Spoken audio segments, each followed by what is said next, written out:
چطور یه پسر بچه یه لاغر پرتغالی که حتی پول خرید یه جفت کفش ورزشی رو نداشته یا حتی خیلی وقتا گرسنه میخوابیده به خاطر اینکه غذایی برای خوردن نداشته به یکی از اسطوره‌های فوتبال جهان تبدیل میشه؟ توی این قسمت قراره با هم دیگه فراز و نشیب‌های زندگی رونالدو رو بررسی کنیم. با ما همراه باشید. کریستیانو رونالدو متولد سال 1985 میلادی هستند و الان 41 سالشونه. توی کشور پرتغال به دنیا اومدن و فرزند چهارم خانواده‌شون هستن. یه دونه برادر بزرگتر و 2 تا خواهر بزرگتر از خودشون دارن. قدشون هم 1.87 سانته. همینطور که بهتون گفته بودم رونالدو توی یه خانواده بسیار فقیر به دنیا میاد و اونها همشون با هم رونالدو و خواهر برادراش به همراه مادر پدرشون 6 نفره توی یک آپارتمان کوچیک زندگی میکردن که فقط یه دونه اتاق خواب داشته. وقتی که مادر رونالدو متوجه میشه که بارداره تصمیم میگیره که فرزند آخرشون که همون رونالدو بوده رو سقط کنن و به دنیا نیارن. چرا؟ چون که اوضاع مالیشون خیلی خوب نبوده و مطمئن نبودن که بتونن از نظر مالی اون بچه رو تامین کنن. به خاطر همین تصمیم میگیرن که بچه رو سقط کنن. اما وقتی که میرن این کار رو انجام بدن یه دکتری اونجا بوده که باشون صحبت میکنه و متقاعدشون میکنه که این بچه رو نگه دارن و همین باعث میشه که یک اسطوره به دنیا بیاد. خب بریم خیلی سریع و کوتاه در مورد پدر مادر رونالدو یاد بگیریم و باهاشون آشنا بشیم. اسم مادر ایشون ماریا بوده و خب توی یک رستوران آشپز بودن. و اسم پدرشون هم خوزه بوده که ایشون باغبان شهرداری بودن و مدیر تدارکات پاره وقت. رونالدو همیشه سعی میکرد که به پدرش نزدیکتر بشه و با همدیگه صمیمیتر باشن. ولی پدر ایشون همیشه درگیر کار بوده و تمام تلاشش رو میکرده که بتونه مخارج خانواده رو تامین کنه و به خاطر همین موضوع که خیلی وقتا موفق نمیشد که مخارج رو تامین کنه رو میاره به الکل و به الکل اعتیاد پیدا میکنه. رونالدو از کودکی علاقه خیلی زیادی به فوتبال پیدا میکنه به طوری که توی هر خیابونی که رد میشده سعی میکرده فوتبال تمرین کنه و فوتبال بازی کنه. یکی از همین روزا باشگاه اسپورتینگ لیسبون تصمیم میگیره که چند تا جوون با استعداد رو جذب کنه به باشگاه خودش. برای همین میگردن دنبال جوانای با استعداد و یکی از افرادی که قرار بود این استعدادها رو پیدا کنه توی خیابون رونالدو رو میبینه و متوجه میشه که چقدر با استعداده تو این زمینه و بهش میگه که بیا اینجا تست بده تا وارد باشگاهمون بشی. روز تست فرا میرسه و رونالدو و چند تا جوون دیگه میرن که تست بدن. اونجا بهشون میگن که ما بین شما کسی رو انتخاب میکنیم که بیشترین گل رو تونسته باشه بزنه.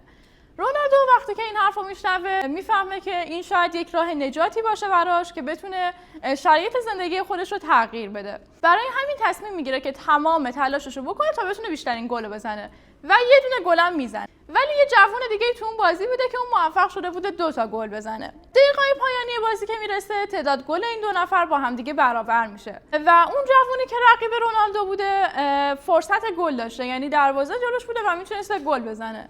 ولی تصمیم میگیره به جای اینکه گل بزنه توپ رو پاس بده به رونالدو. وقتی توپ به رونالدو پاس میده رونالدو توپ رو گل میکنه و میره با اون باشگاه قرارداد میبنده و مبلغ این قراردادشون چقدر بوده؟ 1500 پوند بوده.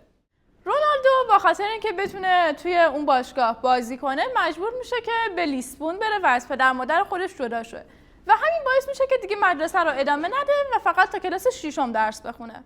همینجوری روزگار میره جلو تا اینکه یک اتفاق مهم تو زندگی رونالدو رقم میخوره، یکی از سرنوشت‌سازترین اتفاقات زندگی اون. این اتفاق چی بوده؟ یه مسابقه دوستانه بین 2 تا تیم منچستر یونایتد و اسپورتینگ لیسبون پیش میاد که توی این مسابقه رونالدو به قدری خوب بازی میکنه که سرمربی تیم منچستر یونایتد تصمیم میگیره که رونالدو رو بیاره داخل تیم خودش. توی اون دوره تیم منچستر یونایتد یکی از بهترین باشگاه‌های ورزشی انگلیس بوده و به قدری سرمربی این تیم از رونالدو خوشش میاد که تصمیم میگیره که یک قرارداد با مبلغ 19 میلیون دلار با رونالدو ببنده و همین قرارداد باعث میشه که رونالدو به تیم منچستر بره. سرمربی این تیم خیلی به رونالدو اعتماد داشته و خیلی از اون حمایت میکرده. ولی متاسفانه رونالدو توی اوایل که وارد این باشگاه شده بود نمیتونست خیلی خوب بازی کنه و با این حال باز سرمربی بهش امید داشته و خب ازش حمایت میکرده که بتونه بهتر شه. تو این دوره زندگی رونالدو نسبتا خوب بوده ولی خب زندگی همیشه اونجوری که ما میخوایم پیش نمیره. یک روز یه تماس تلفنی با رونالدو گرفته میشه و توش میگن که حال پدرت خوب نیست. همونطور که بهتون گفته بودم پدر رونالدو به خاطر اینکه بتونه مخارج زندگی رو تامین کنه خیلی سختی میکشیده و خب چون نمیتونسته مخارج رو تامین کنه به الکل رو میاره و به الکل اعتیاد پیدا میکنه. همین موضوع باعث میشه که یه سری مشکل کبدی براش به وجود بیاد و به خاطر همین مشکلات بیمار میشه و خب میره بیمارستان. وقتی این خبر رو به رونالدو میدن، رونالدو سریع میاد اجازه خروج خودش رو از باشگاه میگیره و میره بیمارستان تا پدرش رو ببینه. وقتی که پدرش رو میبینه به پدرش قول میده که هر کاری از دستش برمیاد بکنه تا پدرش بتونه زنده بمونه. ولی خب متاسفانه پدرشون چند روز بعدش فوت میکنن که این اتفاق خیلی تاثیر بدی توی زندگی رونالدو داشته و خب باعث میشه که رونالدو بفهمه که بعد از پدرش تنها کسایی که توی زندگی دارن خواهراش و برادرش و مادرش هستن و تصمیم میگیره که به خاطر اینکه اونا رو خوشحال کنه تمام تلاشش رو بکنه تا بتونه بهترین بازیکن جهان بشه. بعد از اون رونالدو سخت تلاش میکنه تا اینکه تو سال 2007 تا سال 2008 میتونه توی لیگ قهرمانان 31 گل بزنه و لقب آقای گل لیگ قهرمانان رو برای خودش بکنه. و توی اون لیگ به قدری خوب بازی میکنه که به عنوان بهترین فوتبالیست جهان هم شناخته میشه.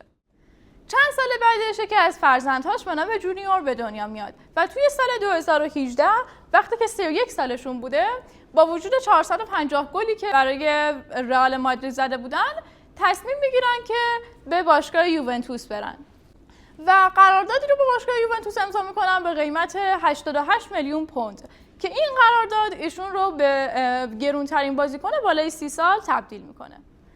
توی سال 2021 از یوونتوس جدا میشه و دوباره به منچستر میره. توی سال 2022 یکی از تلخ‌ترین و غم‌انگیزترین اتفاقات زندگی رونالدو اتفاق میفته و متاسفانه یکی از فرزندانشون فوت میکنه و همین موضوع باعث میشه که رونالدو از منچستر هم جدا بشه. ولی اون ناامید نمیشه و تصمیم میگیره توی سن 37 سالگی توی جام جهانی قطر که امکان داشت آخرین جام جهانی زندگیش باشه شرکت کنه. ولی خب متاسفانه تیم اون توی 1/4 نهایی حذف میشن و نمیتونه جام طلا کسب کنه. توی سال 2023 رونالدو یه کاری میکنه که نظر مطبوعات رو خیلی بهش جذب میکنه و خیلی همه در موردش دوباره صحبت میکنن. اون کار چی بوده؟